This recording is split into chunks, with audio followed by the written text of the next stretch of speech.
doing this project has kind of gotten myself into this weird mindset of like, okay, maybe I should look for artists based on their birth sign and see if I find the next thing.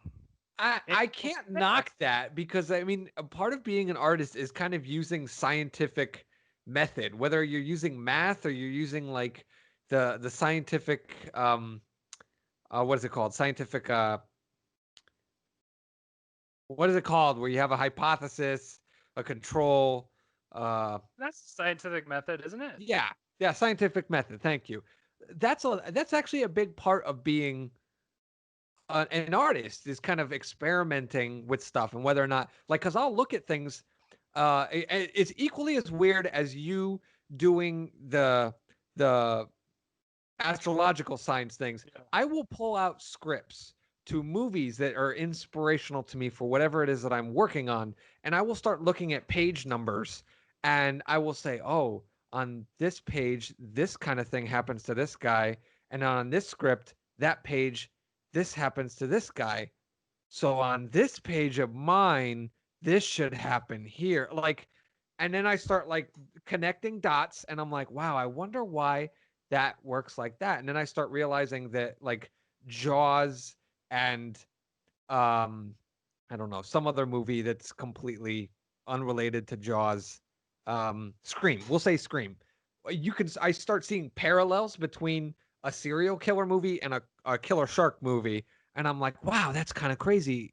Maybe I need to start looking at it like this. And then I start putting dots together.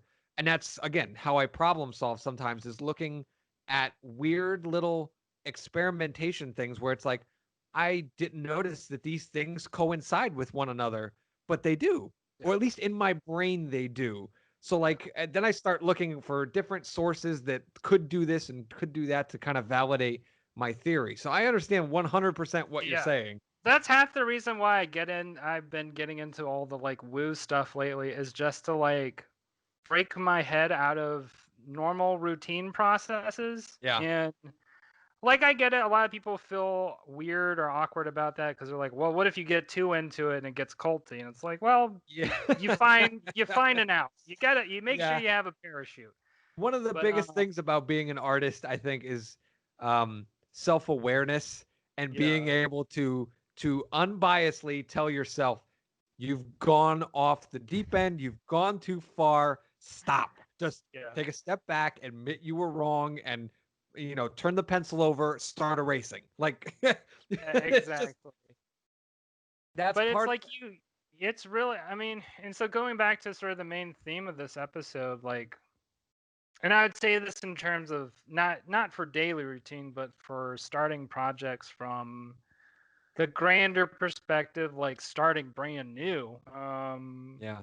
I think it's part of how I do that is by having a record of all these like bigger mental experiments that I do over time, or having those kernels of an idea that comes from all of the weird going outside the norm experiences, because that's where all the that's where all the good stuff is often. Going to places where you're uncomfortable, Yeah. I think is a nice way to kind of, because I think one of the biggest things for an artist is to experience things that they don't normally experience, to step out of comfort zones and do things that you're afraid of or that you just don't know about, and be humble enough to be able to like ask questions. Like, you Yeah. step into it or whatever. And I'm not saying you should like go kill somebody if you're writing a horror movie or whatever, but like doing research beyond listening to like murder mystery podcasts or that kind of the Netflix series about serial killers or this or that. There's a step beyond that where you start like looking into like psychology of serial killers and understanding the thought process, the backstory, all that kind of stuff. Stepping into that kind of uncomfort zone where you're just completely out of your league can definitely kickstart ideas.